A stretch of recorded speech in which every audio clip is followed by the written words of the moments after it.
Wednesday, April 24th meeting of the Capital Advisory Committee meeting to order. First item on our agenda there is a public hearing. Is hold a public hearing, consider and file the semi-annual report for October 1st, 2018 through March 31st, 2019, evaluating the progress of the city on achieving capital improvements program and identifying any problems in implementing the plans or administering the capital recovery fees. Mr. James.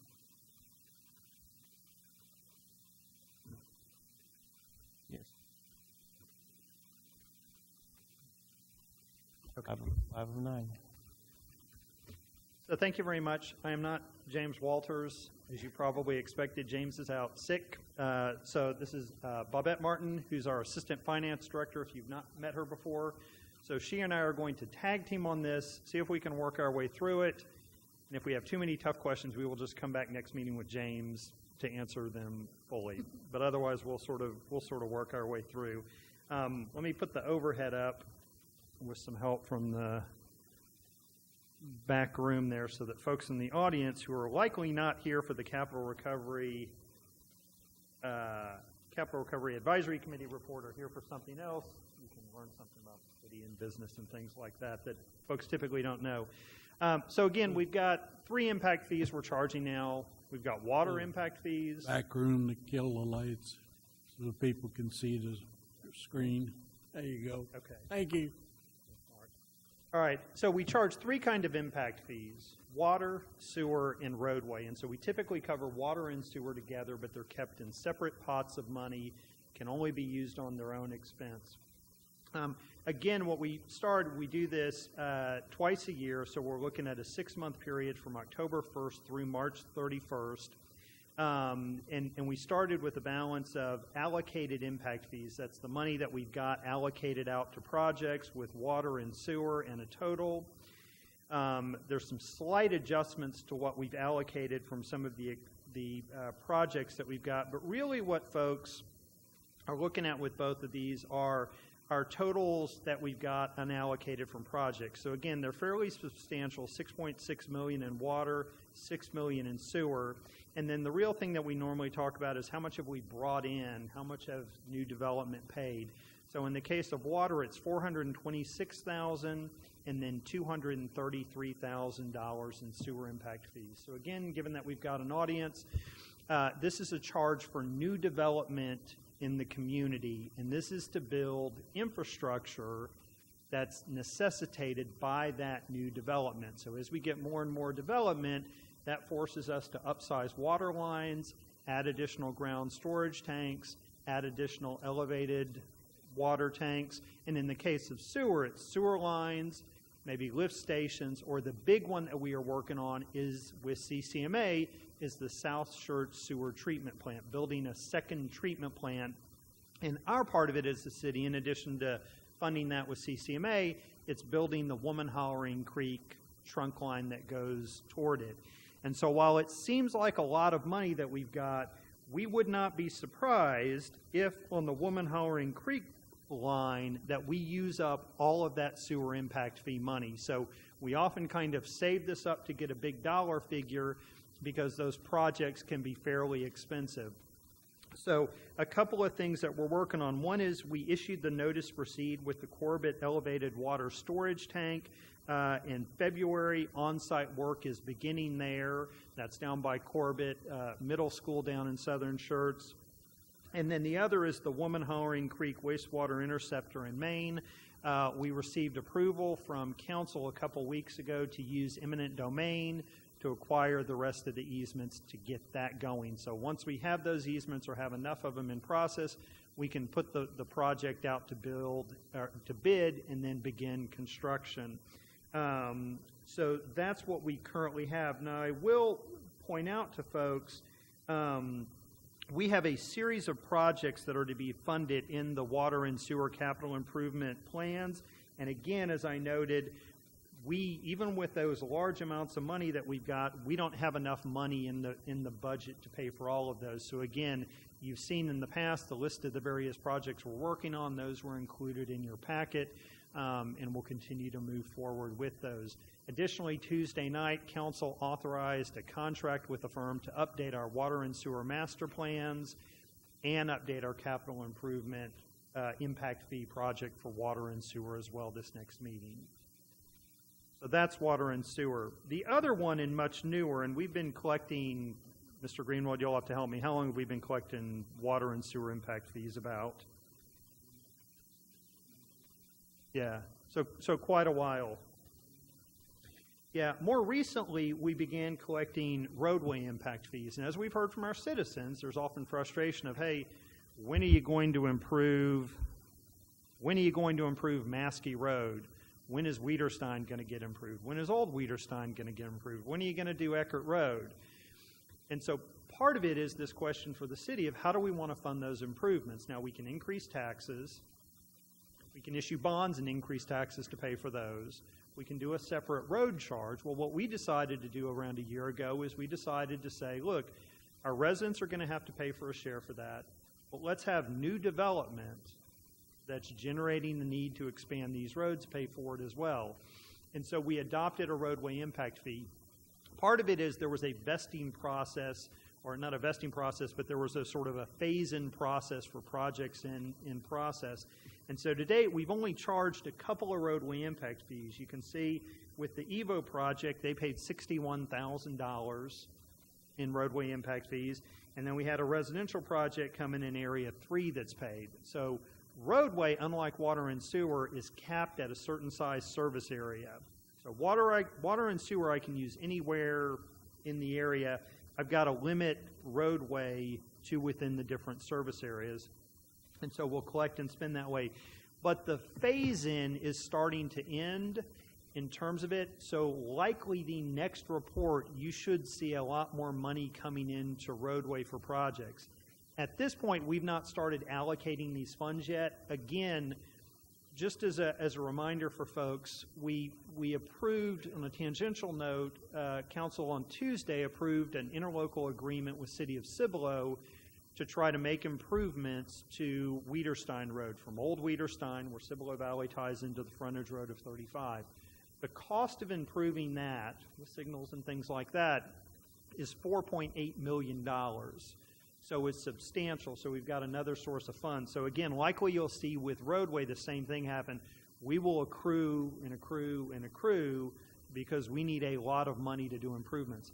The other thing I'll say is these funds cannot be used for maintenance or non-capital recovery designated projects. So if you're saying, hey, I've got potholes on Schertz Parkway, the section out in front is looking old, these funds can't be used for that.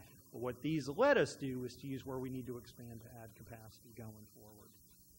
And so that is in a nutshell the capital recovery report that we've got going forward. But likely, as I said, with the approval of the resolution Tuesday to update, you guys will start meeting on this more often, probably every 2 or 3 months, as we work through that process to update the water and sewer capital recovery. And we've got some decisions points we'll have to be made about what are those system projects, what do we want to be included in that, how do we want the system to work, and then ultimately there's that policy question, knowing what we could charge for state law, what do we want to charge new development? And so again, we hope to knock that project out in a year or so's time. Anything to add about that as I talk the entire time? I think you got it. All right. Mr. Burrow? Nothing? Okay. Really, the only comment I have is I would think that going forward on the roadway impact fee report, if we could come up with a better way on the areas, maybe designate north, central, south, and south-south. Excuse me, Mr. Chairman, point of order. Yes, sir. Public hearing. Yep. You're correct. You want to do that first? Okay. Yeah. All right, public hearing. We'll open the public hearing at 6:09. Anyone wishing to come forward and speak on this, please state your name and address for the record. And seeing none, all right, close the public hearing, 6:10. All right. So, in answer to your question before we open the public hearing, what if we do this? Let's make sure next time we'll include a map, which may be the easiest way to do it, and then we can also give it a kind of a moniker, if you will, of northern, central, southern, far southern Schertz. We can do that. All right, any other comments or questions? I have a couple questions, Mr. Chairman. Give me just a second to get back to that page.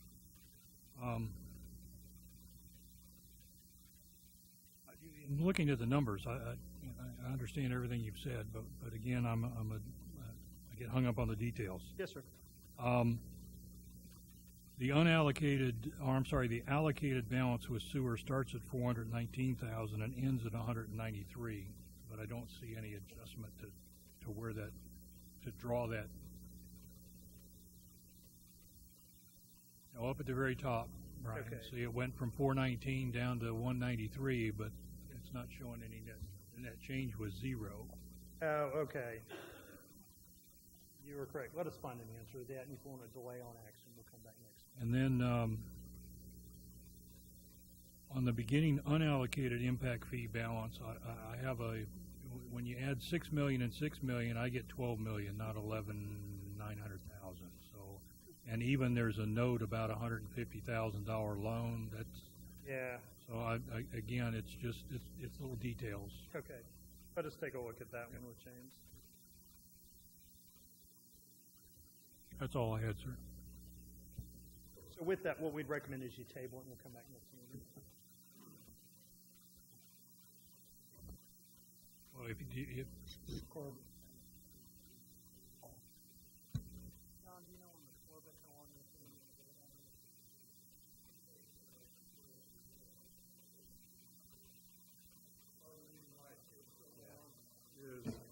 You have a real hefty structural component. You have to build a foundation. You got to wait for it to cure. Then you can start going vertical. It takes a long time to really go vertical. Once it starts going vertical, you'll start to see more progress.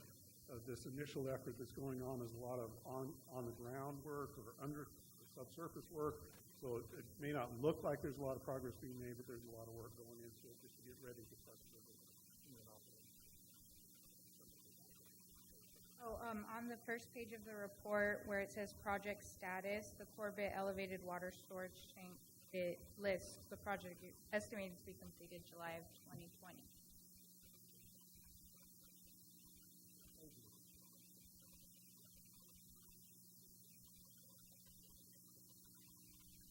All right, any other questions?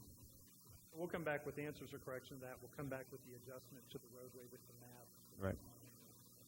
Right, and the recommendation by staff was to table it, so can I get a motion to table so they can bring it back? Mr. Chairman, I'll make a. table. Go ahead, sir. Go ahead. Okay, motion by Mr. Greenwald and second by Mr. Outlaw. All right, comments, questions? None? Call for a vote. Aye. Aye. Aye. Aye. Aye. 5 ayes, no nays, motion carries. Thank you. All right, and then we will adjourn the Capital Improvements Advisory Committee at 6:13. And we'll call to order the Planning and Zoning Commission meeting. Here we go. Second item on our agenda is hearing of residents. Do we have anybody signed up? No? Okay. Next item is the consent agenda. Consent agenda consisting of the minutes for the March 27th, 2019 regular meeting. We need to make any additions, changes, corrections?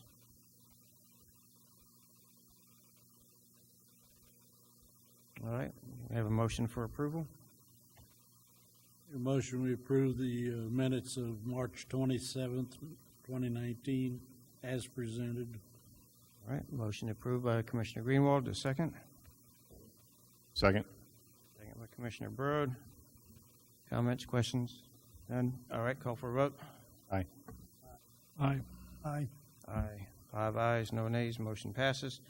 Next item on the agenda is public hearing. Item 4A, PC 2019-010, hold a public hearing, consider and act upon a request to appeal a staff determination in order to allow a driveway onto Schertz Parkway at an approximately 1.5 acre tract of land out of the Toribio Herrera Survey Number 68, Abstract 205, Guadalupe County, Property ID 64696, City of Schertz, Guadalupe County, Texas. Emily. Good evening, Commissioners. So I'm going to go through some of the background and kind of the specifics about the case, and then I'm going to kick it over to John Nowak from our engineering department to kind of go into more specifics on the determination. So to get your bearings on the property, this is Schertz Parkway, this is Woodland Oaks, and then the subject property is here in green. It may look familiar. At the February 13th P&Z meeting, y'all did approve the preliminary plat for this lot, so that's why it might look a little familiar. On April 3rd, I'll try to speak louder. Okay. On April 3rd, it was published in the San Antonio Express News that we would be having a public hearing tonight on this item, along with 33 mailers were sent out to the property owners within the red 200-foot buffer. As you can see, we've received 6 opposed and 1 in favor, identified by the red and green stars. So since the February 13th P&Z meeting, the applicant has been in discussions with our engineering department about the access to the property when it comes in for development. On February 26th, Pape Dawson did make an official request to have this driveway onto Schertz Parkway. It's approximately 180 feet north of the intersection of Woodland Oaks and Schertz Parkway. So this is Woodland Oaks, Schertz Parkway, and I'm going to zoom in a little so it's a little easier to see. Sorry, it's a little blurry. They proposed this driveway location. On February 28th, the City of Schertz Engineering Department did decide to deny that access.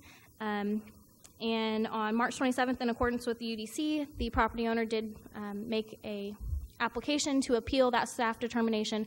So essentially what the applicant is requesting is an appeal, or basically requesting the commissioners to take a look at that determination to not allow that driveway on a Schertz Parkway to determine if that was appropriate or not. Now, this is John Nowak from our engineering department. He's going to come up and talk a little bit more about how that determination was made.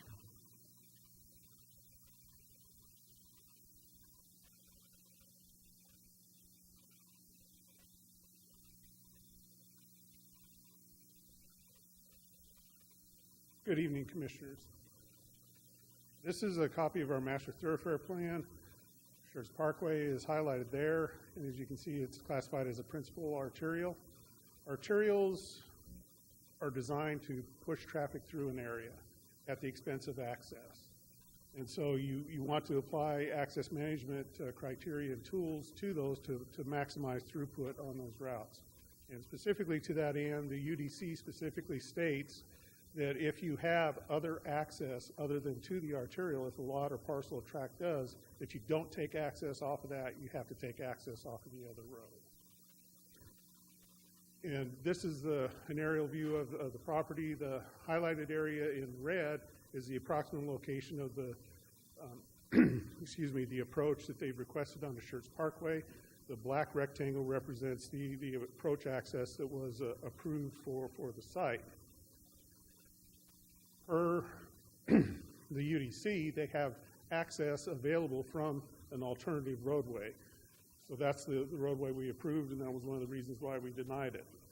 The other reason why we denied the access to Schertz Parkway is a setup like this fosters cross-through traffic to avoid the intersection. Just up the street on Schertz Parkway to the north, we have the same type of situation. We advised against the second approach in that situation.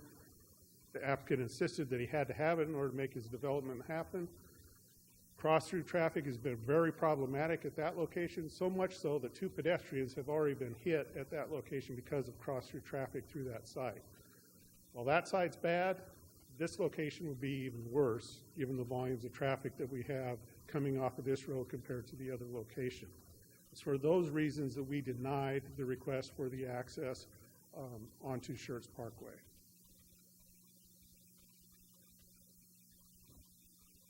That's all I have.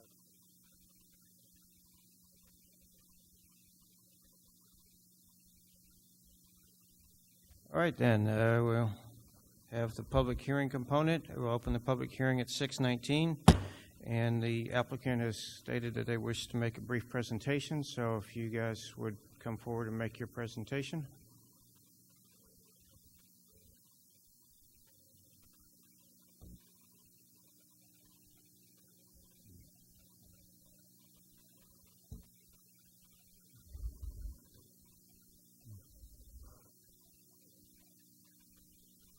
Good evening. I'm Dwayne Hart. I'm the managing partner at Schertz Parkway Real Estate Investments.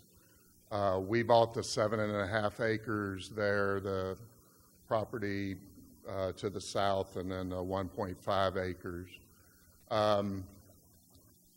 The problem we have with this property is the inconsistency of the rules that's been on a couple of other properties. You go down to WellMed, they had a side entrance and a front entrance, and the side entrance is now blocked off, and the Schertz Parkway is there, and it's 60 feet closer to the hard corner than here. That's a new building. You go to the condos just south of you here on the right side, they have two cuts on the Schertz Parkway. That's who I'm competing with. You go down, I think that's where the children were hit, or whoever, was that Savannah, the Savannah Drive property? That property we measured out, you let them in at 120 feet. You basically made that property a cross-through. It's a straight shot. You don't have to go to the red lights. You can take a right. If you look at our property layout, you have to zigzag to get, from one access to the other. So I just want to walk through on the slides here. So the property's up there. If you're heading toward the traffic light, they're basically the proposals to have my entrance around that corner. We build professional buildings. Actually, Dr. Doss is one of y'all's doctors on Schertz Parkway. She's buying one of the buildings from me. We have a sinus doctor. We have a periodontist interested. A lot of that's going to be people looking for that entrance, elderly people that are looking for an entrance in a very valuable property for Schertz. I mean, we're bringing in, there's no utilities there. We're paying for the utilities. You guys get all the utility work. That cut makes that corner more valuable for property tax appraisal. The school districts are going to be making more money on the property, and the residents will be, hopefully paying less as we build this out. But we're bringing services that if I don't get that cut, I don't know, we're probably moving them over to the corner across. And then you look at that entrance and you look what you're doing, you're taking 48 cars potentially and heading into a traffic light. So you're backing up that neighborhood at 5 in the afternoon with 48 cars. If you look, we talk about traffic. I'm downstream of that red light. There's going to be there's going to be lulls. You're going to turn right. You're not backing anything up. I just went by a while ago at 5:30. There was hardly anybody there. But now you're going to have all these patients and doctors coming out and backing up that neighborhood. And we were here in February, I guess, and I know there was a couple of commissioners had wondered why we didn't get a cut and the effect that was going to have on that neighborhood. And if you look at WellMed, I think that's why that was pushed that way, was there's a neighborhood and they basically just gave the entrance off Schertz Parkway. That's our layout right now. There's two 3,000 square foot buildings and a 4,000 square foot building. The two entries were designed for a fire plan so that trucks could go one way or the other, not just have one entrance where they would have to work their way back out. We're 180 plus feet away from the hard corner. My proposal to you guys today, to the staff, is there's not a property in Schertz that has a stop sign coming on past the sidewalk. All of y'all's properties are basically crossing that sidewalk. I have no problem putting signage there for pedestrians. The property you are talking about, the Savannah property, the 240 feet eye access that you have in your code, we have that. You can go out and look both ways and you can see forever. They're looking into a tree. So, and people again are flying through there. Anyway, there's 3 professional buildings we're proposing. So this is your Savannah we already talked about, but basically you had the trees in the way, the left, people coming sidewalk left to right toward the traffic light, yeah, you could have trouble seeing them, and you made that basically an extra street. It was just a straight line approach to Savannah. This is WellMed, and again, I think this was designed obviously with 2 driveways, and now they have a little sliver of landscaping there, which I look at as it's blocked with some rocks. I'm surprised WellMed didn't go back in and just make that all landscaping. Closer to the corner, you didn't give them the second access on so the arterial question, because in your code too, it talks about neighborhoods not backing them up and causing trouble. And then the arterial saying, well, if you have a second access, use that. Well, this obviously wasn't done, the other property. And then if you go look at the condos, they have 2 cuts. And then this was our fire protection plan.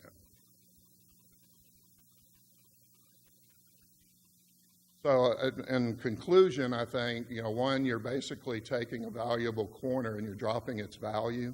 If you don't have, I wanted a name, you can see how I named my company, Schertz Real Estate Investment Company. It's important to me to have Schertz in the name. I'd like to have a Schertz address, not a Woodland address. I'd like to have that. I think your property, you can come after me higher property taxes because the property will be more valuable. These doctors are not going to necessarily be pleased when I go back to them and say, we have a cut that you can't even see from Schertz Parkway. It's not obvious it's there. We're following all your trees. We like to do that anyway. We work in New Braunfels, San Antonio, all the surrounding communities, medical, dental work.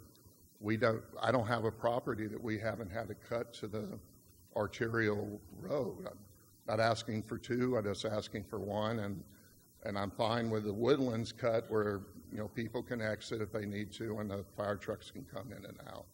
So anyway, I appreciate your time, and I'm here if there's any questions. All right, thank you. All right, this is a public hearing, so if there's anyone in the audience that wishes to come and speak on this matter, please come forward, state your name and address for the record, and make your comments. Please come forward.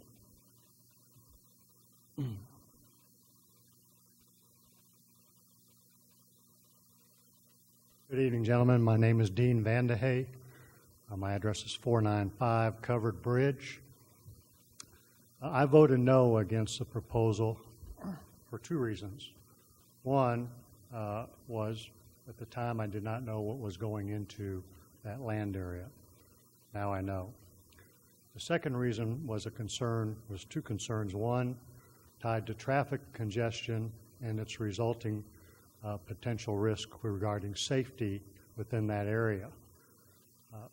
Having looked at the briefing that presentation that was made by the developer, in my personal opinion, I think there's a compromise.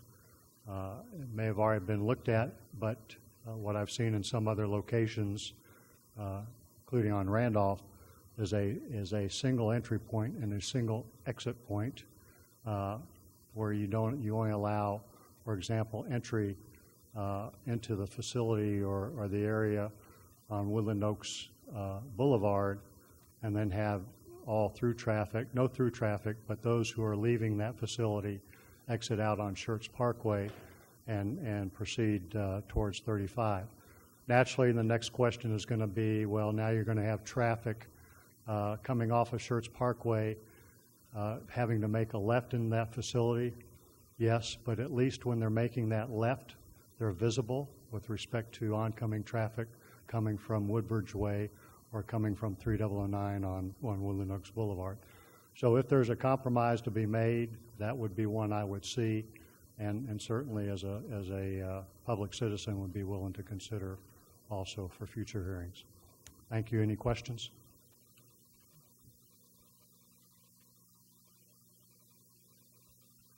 Yeah.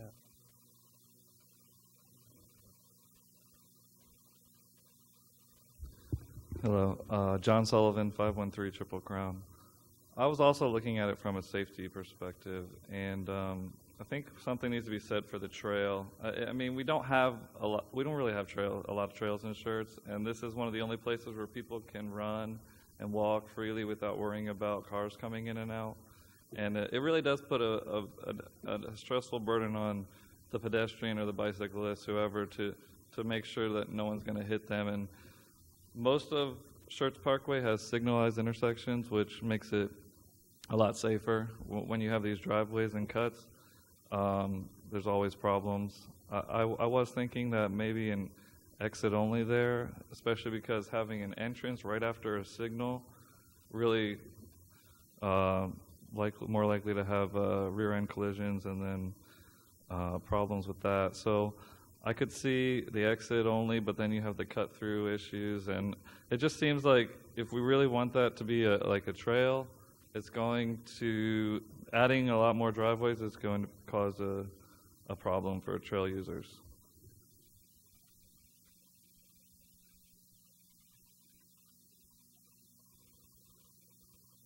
Hi, Shannon Schimmelfinning, 486. Hold the mic down. Better. Shannon Schimmelfinning, 486 Covered Bridge.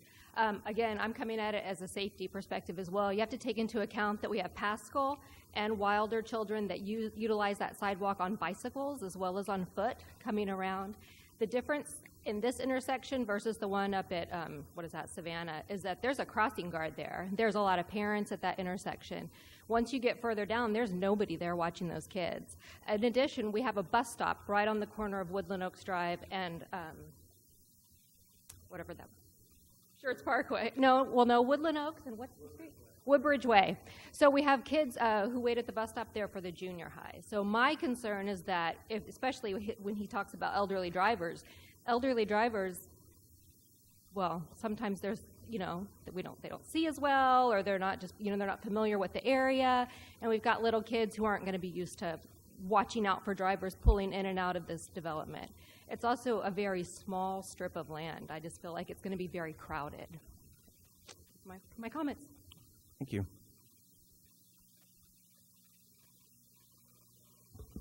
All right. Does anybody else have any comments? All right, then we close the public hearing at 6:33. Commissioners, comments, questions? Before we start, just one point of order. Since there are only 4 of you on the dais for a vote, we need all one way or the other to actually have it go through.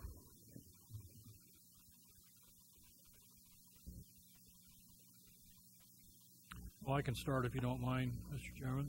Please go ahead. A lot of good pros and cons, arguments for and against. I share the applicant's concerns about consistency in how we approve and disapprove these things. I think when we look at the one up on the corner of Savannah in 2020 hindsight, we all saw that coming, and yet we approved it anyway. The argument about arterials makes a lot of sense, and yet we just approved a special use permit with a site plan on the corner of 3009 and Rips Cressler, where the service station not only has access off of 2 back streets, Rips Cressler and Baptist Health Drive, and yet we still allowed them a driveway cut on 3009. And now I'm concerned about the southern property up here that the applicant owns. How are we going to make him drive? We're going to put a driveway on Woodland Oaks and then make him drive all the way down to Maskey for their other driveway? And I'm sorry to hear that we've had pedestrian problems there on Savannah Drive. Again, maybe we could have done differently, but it's not just the driveway through there. It's the way people drive today. They just, I'll go back even further. When I go home, I live right on the corner of Savannah Drive and Forsyth. The easiest way, the quickest way for me to get home is Schertz Parkway, turn right on Savannah, and turn right on Forsyth Park. I don't go that way. I turn right and I go through Ashley Park. Why? Because I will go up to that light at Savannah Drive and Schertz Parkway and sit in the right lane waiting to make a right turn because there's no right turn lane. So all it takes is one car going straight through that intersection, and you sit there and wait for the light to cycle. Same's true up here at Woodland Oaks. People cannot make a right turn if there is one car that wants to go straight ahead in that right lane. So part of the reason you've got people cutting through that corner at Savannah and Schertz Parkway is the city didn't do a very good job planning Schertz Parkway. Okay, I think we could have done a better job. But again, in responding to the applicant, yes, I will tell you as the previous farm marshal, when I looked at that site plan for Wellmed over here, it included 2 driveways, one off Kramer Farm and one off Schertz Parkway. And I was just absolutely flabbergasted to find out that what I missed in looking at that site plan was that 1 foot or so that the homeowners association maintained access to. And they're the ones blocking access to that site, not WellMed. Okay. So, again, it all comes back to, well, I'm certainly all for safety. And yes, we have a lot of school children walking on Savannah Drive or on Schertz Parkway, but those same children will walk down Woodland Oaks and have to cross that driveway. It's in terms of John's argument about the hike and bike trail.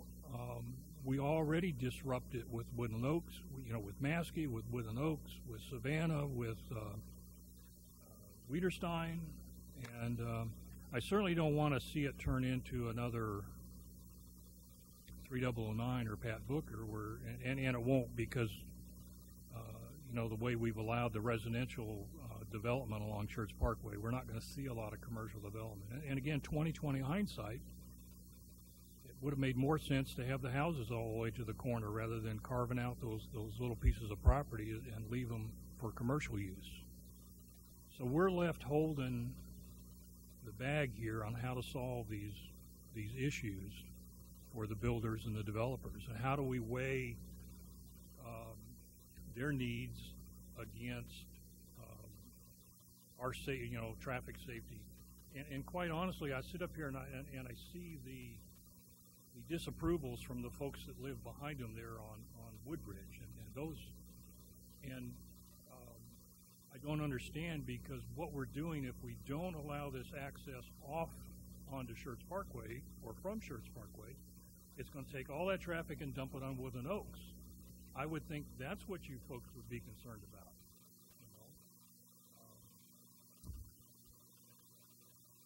I don't know how to solve it. What I started to say earlier was at some point we're going to draw a line, and having been in this city for 30 years, I can always look and I can show you things that we don't do anymore. We've changed the rules to not, we say, oops, we shouldn't have done that, and we don't do it anymore. And that may be where we are tonight. This is where we finally draw the line and say, no, we're not going to do this. But then what do we do, 6 months or a year down the road? Or we, I don't know.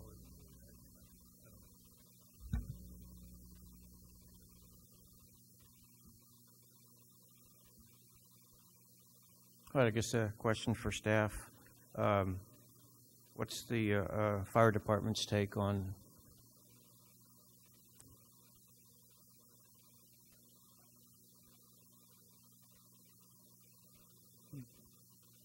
Hello, Commissioners. Tommy Pender, Fire Marshal. I spoke with the engineering firm this morning about the 2 access points. Under code, they met the requirement for distance of hose lays and everything else in the fire lane. I know in previous talks, I've heard in conversations of one off of Schertz Parkway only and nothing off Woodland Oaks, and that won't work for us. And I'll tell you why. Is our ladder truck down, or Station 1 is really busy. Our second apparatus is coming from Station 2 up on the interstate. It's for them to try to make that U-turn right there at that light coming up that hill, the visibility is bad. We're running code. We're in the left lane anyway, so if we got to make that hard left turn to make another right turn, it's not feasible for an engine to make that turn. Even for the Quint that we have downtown, or I say downtown, Station 1, it's going to be difficult for them to swing into that lot off of Schertz Parkway. Can it be done? It probably can be done. We make the turn coming to the backside by PD every day. It's a little tight for that ladder truck to make that turn, but they're able to function and do it. Times they do hit the curb, but depends if the driver is looking. But anything, if it's just Schertz Parkway, fire's going to be opposed to it because it's not going to be accessible for us as easy as it is if we had to.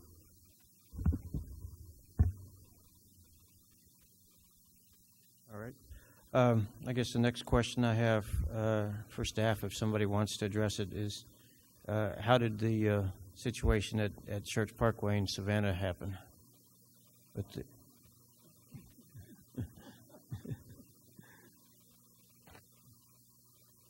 was listening to the radio that morning when those calls came out. So children on their way to the elementary school were walking.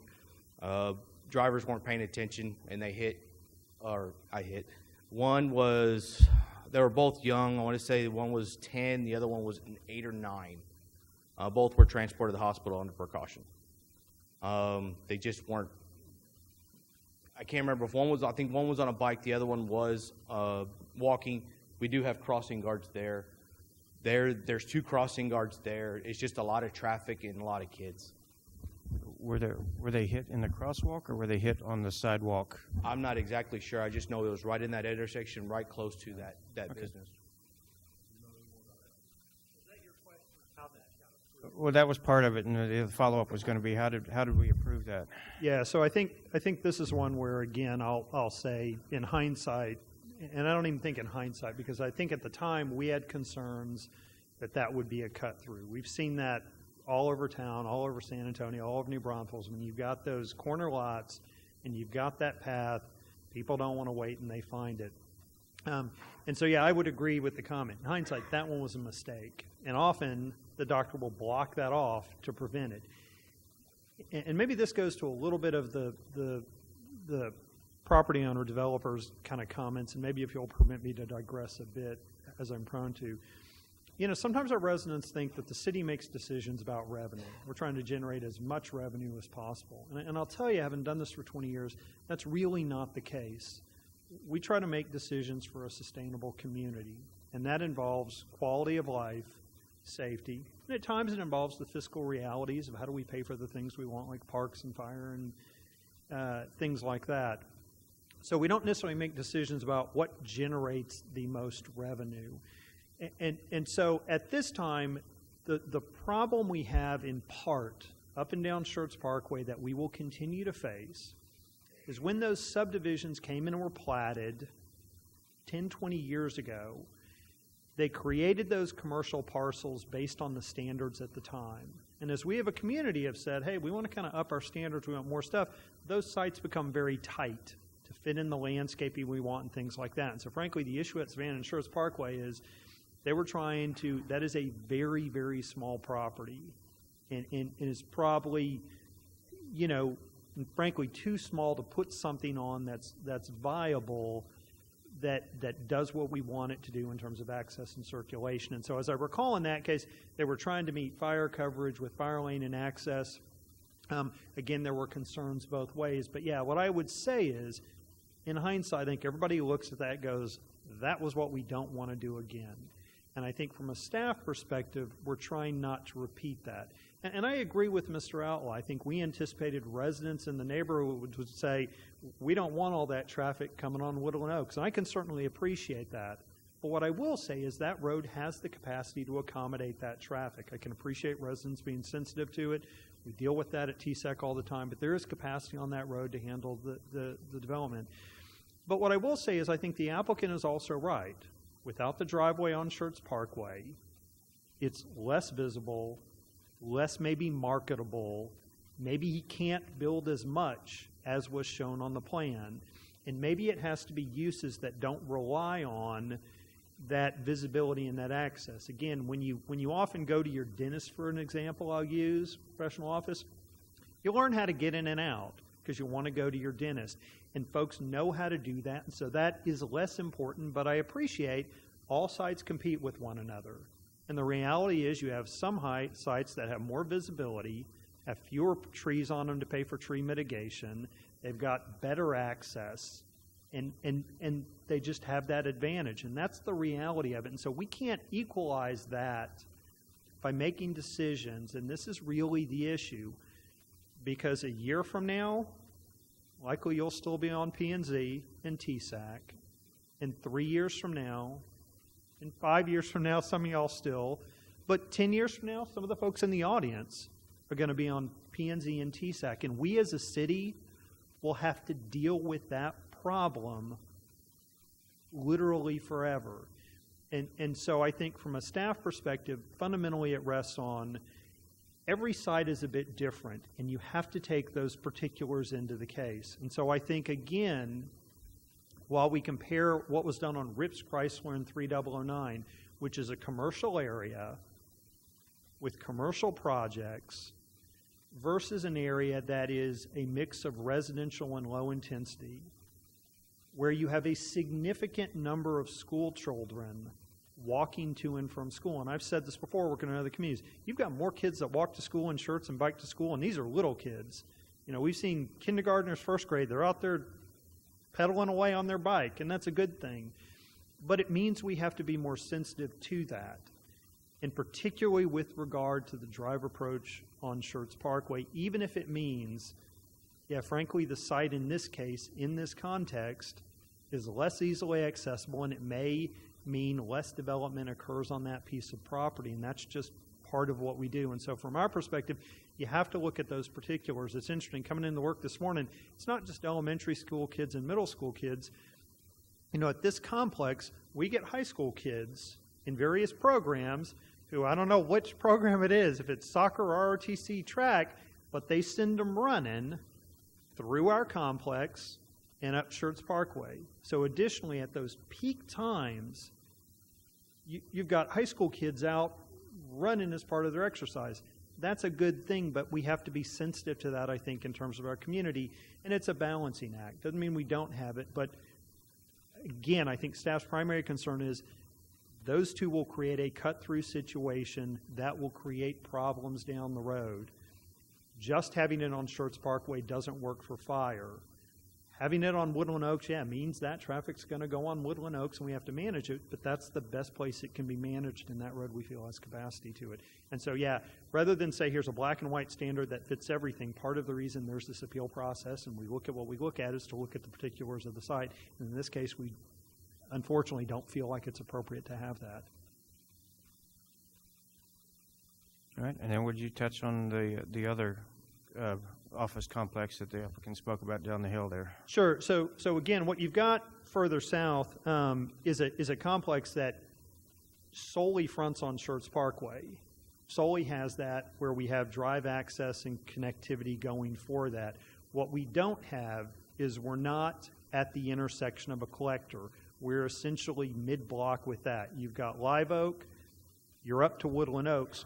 What we do there is going to be a different thing.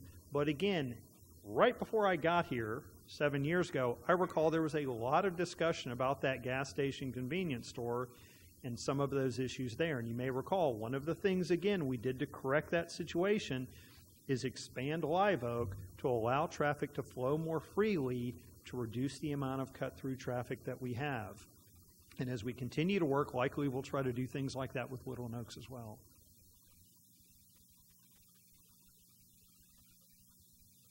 I think everybody's got to realize when Schertz Parkway was cut through to 35, there was no road there.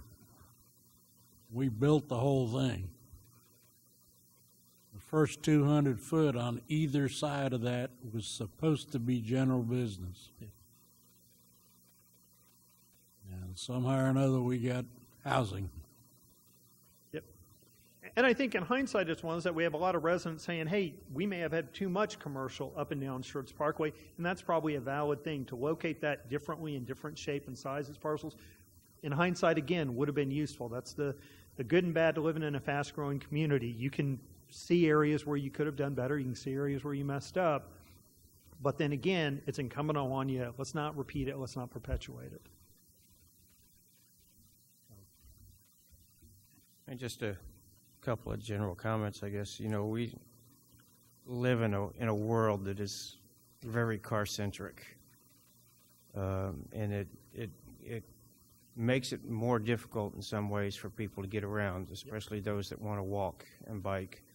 And, you know, I think that's something that we've been trying to do consciously, is to try to become more walker, bike user friendly. You know, things that we've talked about, other things that have been suggested, you know, putting in bike racks and expanding our trail system and things like that in order to encourage more of that activity. And it goes back to the quality of life that we're trying to set here. I agree entirely. I think that's part of it. It sort of goes to John's concerns about breaking up the trail. You know, the wife and I are, half a dozen times a year we go down to the Majestic, and the issue downtown there, you're walking on a really nice sidewalk, and all of a sudden you're crossing a 60-foot driveway entrance to a hotel. It ruins the whole atmosphere down there. And if I may, Commissioner, I think part of it in this case in particular, you know, if you watch, you have kids who are pretty cognizant when they're crossing Woodland Oaks and what they're watching for. Right. I mean, they do a pretty good job. But I think part of staff's concern is they get past that, all right, they've just been watching, they've just been worried it's someone they worry about. They then kind of let down a bit, and you've got some guy who's going, man, I got to get out because I got to get tacos before I get to work, and I don't want to be late, and the kids are less vigilant at that intersection. I think that's part of what goes to it. And I can offer, I don't know if I want to call it insight or not, but the difference in the two projects, as you said, that corner up there on Savannah was really small and really tight. And I always look at that stuff from fire response. You know, how do I maneuver a fire truck through things? I took a good look at the site plan, the proposed site plan for the corner of Woodland Oaks, the one we're talking about tonight. And while it would be very convenient to be able to drive that truck in one entrance and out onto Schertz Parkway, the way they've laid the property out, there's a built-in turnaround there. You know, it's one big hammerhead. So, you know, my concern about having to back a fire truck out of a parking lot, I don't have that on this site where I would have had something like that up there. And quite frankly, I was amazed at what they shoehorned into that corner up there. We all looked at that. You know, I drive by it all the time, and I thought they did a really nice job. And I'm sorry to hear that, you know, the drivers. But anyway. Yeah, and I think that's one we probably are going to have to go back and take a look at. How do we make some corrections with? There was a comment, I believe, in the memo, or maybe it was in the email that was sent out, where that property owner up there now is contemplating closing off that. You'll see they block it. I mean, they'll block it to keep that from happening. Some of our original concerns were parents waiting for their kids. Yeah. That becomes a nightmare. But thank you.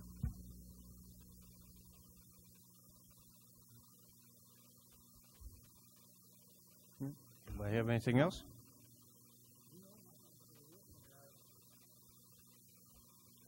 Sorry, the public hearing has been closed, so comments. Could I ask a procedural question? Sure. So anything before planning and zoning takes 4 positive votes to move forward. And so there's only 4 of us on the dais right now. So if if we only get 3 votes in the, does the project just straight out die? I mean, what is that?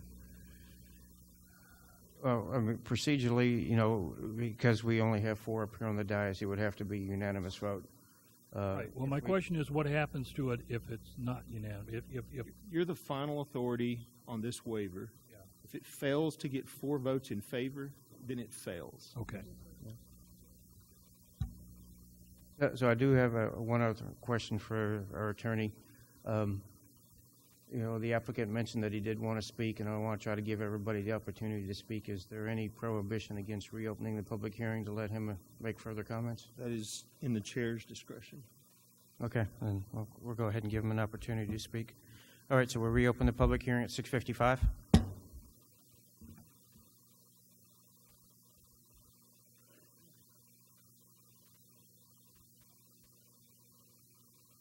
I'll make it brief. When we invest in properties around San Antonio area. Sorry, sir, we need to have your name and address. Oh, name and address? Yeah. Hi, Dwayne Hart again, 187 Riverwood, Bernie, Texas, 78006. When we invest around towns, we look for areas that are zoned with what we would like to build, and that property had been for sale for a long time. I actually got it, dropped the price quite a bit and bought it because there's no utilities out there. And so the master plan community, having your frontage there, and so when you go up and down Schertz Parkway from your beginning from I-35, all the accesses through the property on Savannah, all the way over here, everybody has a cut. And to be the first person that gets the new rule, it seems like I would like to know what your lawyer thinks on that, because y'all obviously wanted to bring in services. When you guys look at Schertz and you pull up Schertz, and the big reason I came in here with the medical first was you guys don't have a lot of services. A lot of these citizens have to go to various places. That front condo by I-35 is full. Dr. Dawes can't grow anymore. There's 2 or 3 doctors in there that are talking to us that want to come down the street so they can provide bigger offices for the growing communities out here. And it's, not that. You get the food comment. There's no food on Schertz Parkway.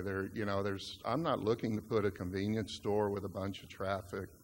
I mean, you're talking professionals that have, each building will have 5, 6 staff, and you're going to be turning over, 20 people an hour, 25 people an hour going to see a doctor. It's not 48 cars moving at all time. This isn't a convenience store. This is not a restaurant. This is not a high-impact development. I picked that 1.5 acres for that. I could have put them across the street. You are backing up the neighborhood. It's inconsistent, because I invested in this town because you had the corridor. When I called the city, and they were like, what is general use? Pretty much everything, but please don't put a convenience store and those type of things there. And you go through all your, if you go look at the rule they picked on the arterial, you can also go to the neighborhood side streets, and it says, don't back them up. So it's really hard to find clear rules. And, we spent a lot of time, due diligence, before we bought this and got very comfortable with Schertz to think that we could work with this. We are 180 feet away from the corner.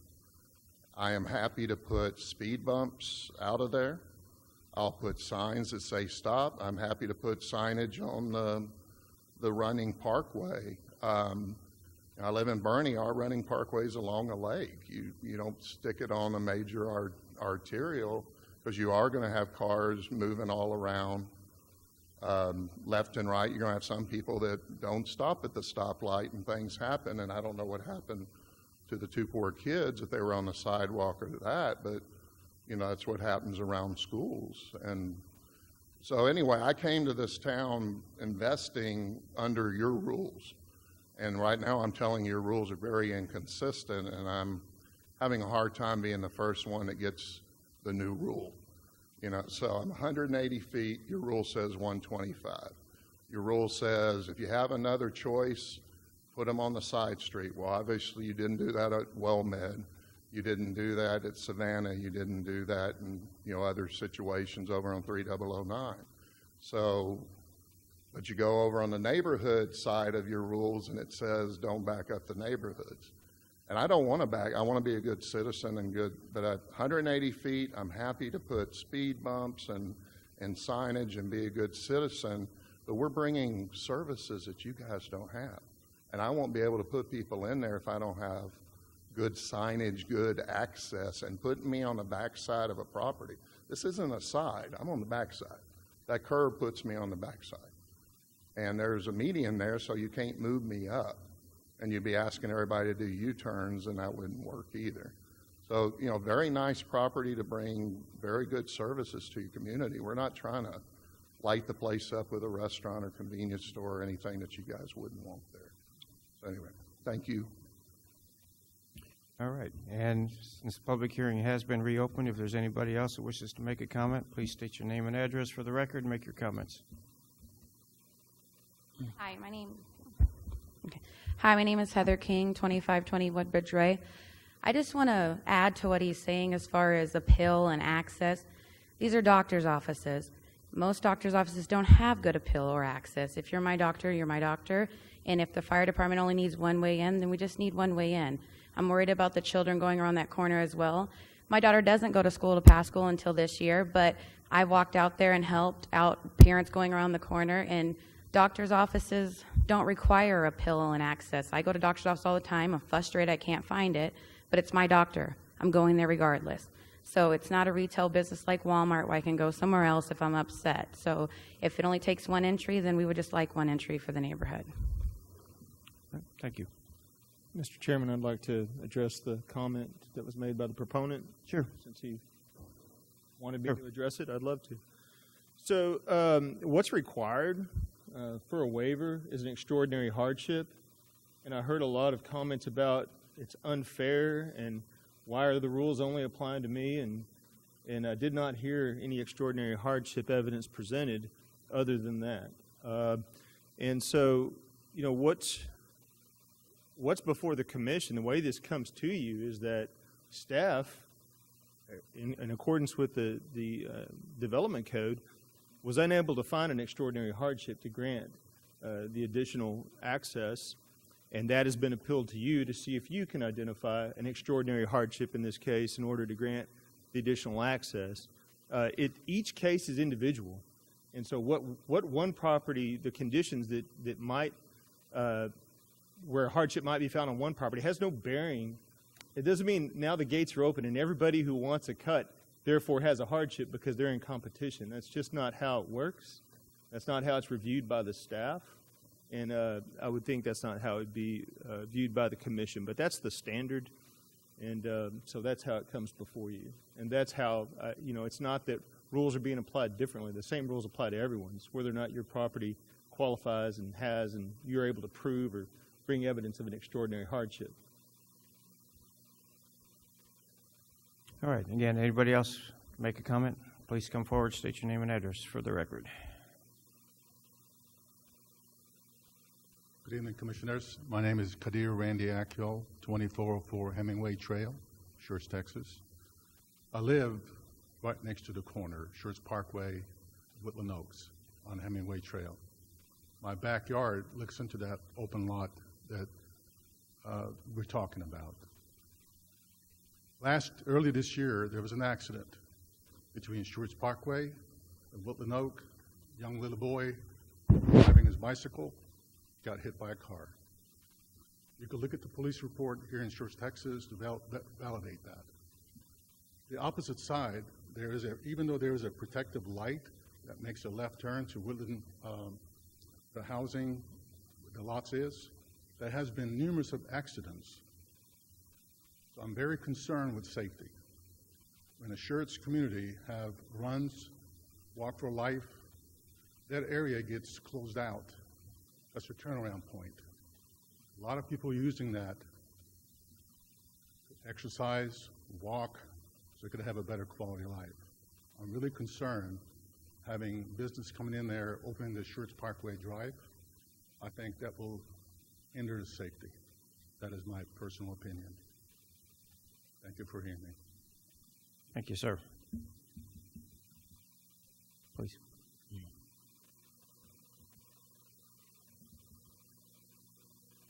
Dean Van de Hey, 495 Covered Bridge. As I stated at the beginning, one of the reasons I voted no was because it was a land use question I had, not knowing what was going in there, whether it was going to be a vape store or whatever, or a retail outlet. We're consistent in land use with the fact that we're having professional buildings only. And when you look at professional buildings on Schertz Parkway, if we're trying to get to the 100% solution and apply a single rule to everybody, we already have situations, not only just at Woodland, at Savannah Square and Schertz Parkway, but even further up when you're coming up around towards 35, there are blind spots for vehicles. There's always a risk that's going to be somewhere. And I think in this situation, where you allow an ingress, a single ingress and egress point, that's a compromise with the developer, because quite honestly, from a land use perspective, what other alternative does he have if he can't have a single ingress because of the fire department, and I fully recognize and understand that. If he can't have two cuts, what is he to do with that piece of property? And the attorney has made his comments, and I fully understand those. But I think that there's a compromise that can be worked here with regards to allowing a single ingress and egress, and I'll throw this out because I've seen it on Randolph, where you ingress off of Schertz Parkway, and your egress is Woodland Oaks, but you can only turn right. If there's concern about throughput within the parking lot, even with its configuration, you're going to have drivers that'll take care of that. Like perhaps we should do up at Savannah Square or at Savannah and Woodland Oaks in the development there, you do put in speed bumps. Do they work? Just go and try and drive on Randolph now at the main gate and drive off. You hit a speed bump there, you're looking to replace your struts. I mean, vehicles slow down to about 2 miles an hour. My point is, I think there's some workarounds that can settle both parties. It was mentioned about where the school bus picks up the kids. Move the school bus stop. Right now, I get frustrated driving from 3009 over to Schertz Parkway, having to stop at every corner when I'm behind a school bus. Now, I'm old school. It took me 45 minutes to ride a school bus to get to school. So I have a biased view. But I think the land use issue is not a problem with me, given what's going in there, even if they were backed up to me. I'm a real estate guy by trade, and I think this can be worked out. And yes, we're not going to have a 100% solution. There never will be on just about anything. And people have to recognize that, and people have to recognize that whether it's a child or an adult riding a bicycle or driving a car, there's always going to be a risk. And if we hold to a standard of, well, just one is too many, then we're never going to get anywhere. That's all I have to say. Thank you. Thank you, sir. Does anybody else have any comments? All right, we close it at 7:09. All right, commissioners. Obviously, this is a challenging decision. From my part, I've talked with staff, and one of the big discussions that I've had with staff on an ongoing basis is, how do we try to make it easier for people to do business in the city? Council is recognizing that, and hopefully we're going to be moving forward at some point with some hard looks at our UDC and what we do and what we require. But again, as the attorney mentioned, this is a case based on this particular parcel of property and whether or not a hardship is incurred by not granting this waiver. And I think that is the ultimate guide for our decision-making process, and that things that we want to do in the future, we'll have to wait until we actually get the UDC changed. So with that said, if anybody has a motion? Why can't it be entrance only? Putting either stop sticks or tire shredders, whatever, to where they can't come out. They have to go to Woodland Oaks. Yeah, I think the issue is it's frankly, those things don't work. So if you look at the retirement place further down Schertz Parkway on the opposite side, that's intended to be a right out only. And how many times have you seen people stack up there and they're going to make a left and come out? The other part of it, people just don't know. They go the way, they've gone that way, they've got to move in and out. So if you have something blocking them and they've already gone that way, it's just not a viable solution, I think, from a staff perspective. The other thing I'd caution on is keep in mind the zoning of this property is general business.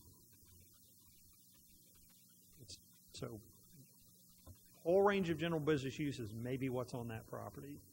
So I'd caution as we assume it will likely develop a particular way with a particular type of uses.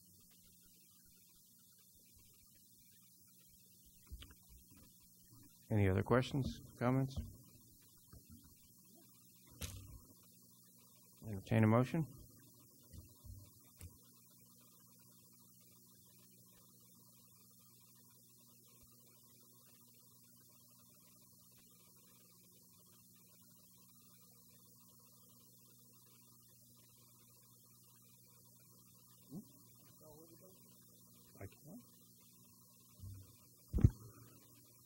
Mr. Chairman, I will move that we deny the request for the appeal.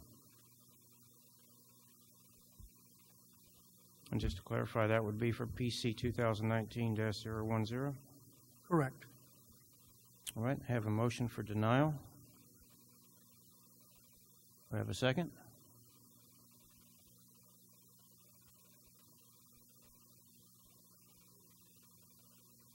The motion is to deny the request. That's the recommendation by staff.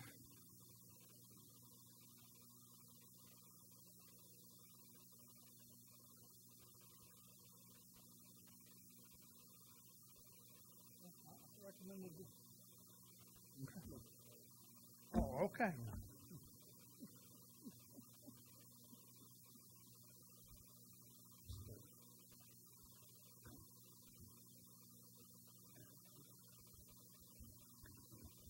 Second the motion. All right, have a motion and a second. Any other comments or questions? All right, we'll call for a vote. Aye.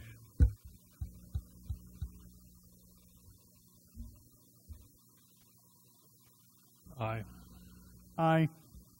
Aye. 4 ayes, no nays. Request for waiver has been denied. All right, next item on the agenda, 5A, request by commissioners to place items on a future planning and zoning agenda. Commissioners, do we have anything? All right, announcements. Anybody? No? All right, announcements by staff. Nope. Nope. All right, and if that's it, anybody have anything else? All right, meeting adjourned, 7:13.